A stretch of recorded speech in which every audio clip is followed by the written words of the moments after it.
Assalamu alaikum, dear students. I hope you are fine.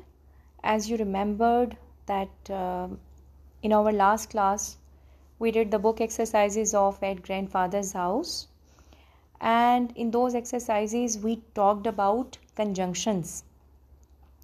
Today we will be doing a activity book, a workbook, and the exercise here belongs to the activity and the topic conjunctions. Students, as you know, let's recall conjunctions first. As I told you yesterday that conjunction is a word or a part of speech that used to connect clauses or phrases in a sentence or to coordinate words in the same clause. Or you can say conjunctions connects words, phrases or clauses in the sentence. Just for example, and, but, if, like. So there is a common conjunction, a very you can say most common conjunction, if. So if is a conjunction. It is used to say that one thing can will or one thing will or one thing might happen or be true, but it depends on another thing happening or being true. What did I say? That if is a conjunction that is used when the other thing will happen. It is used to say that one thing will happen or it might will happen if the other thing will happen. For example, if we will say, if you see him, give him this a pen. The condition is if you see him. Similarly, if you say, if necessary, I can come at once. So you can say they are also called conditional sentences.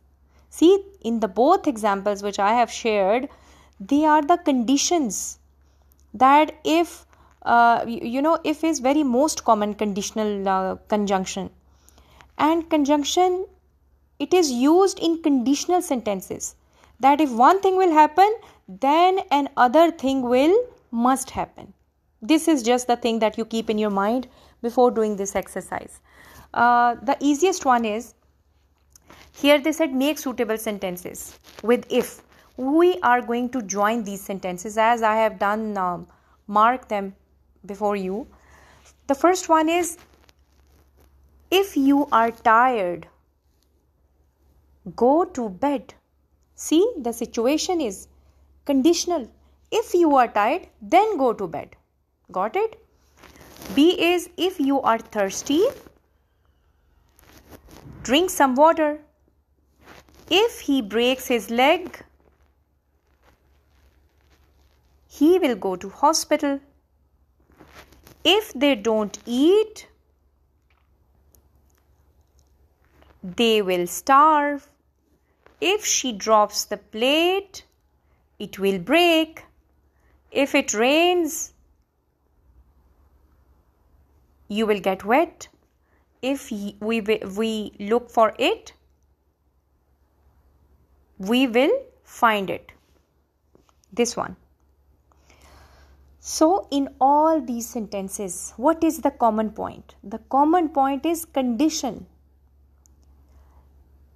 All of them are based on the conjunction if, and conjunction if is based on conditional sentences. They are the condition that if it rains, what will happen if it rains? You will get wet. So the conditions are related to each other. I hope you have understood this activity. This was the easiest one. Number 2 is, they said use a picture and the words given below to make sentences. Begin each sentence with if. They have given us 4 pictures and they have given us condition to use if. And they have given us phrases as well. Write to school, won't get wet, write a letter and hear the news. So the first sentence they have given us, if my father buys me a bicycle, I can ride. We will use this phrase. I can ride to school on it. See, again the conditional sentence. B is if I borrow an umbrella. So what the phrase they have given us to help out? I won't get wet. The third is with pen. If I had a pen, what I could have done? I could write a letter with it. The last one is about radio. So if I buy a radio, what the phrase they have given us? Hear the news. I can hear the news. So did you see that how the conditions are applied in if conjunction? I hope you have understood this activity. Inshallah, I will give you worksheet about conjunctions, then you will understood this conjunction and this activity more, inshallah.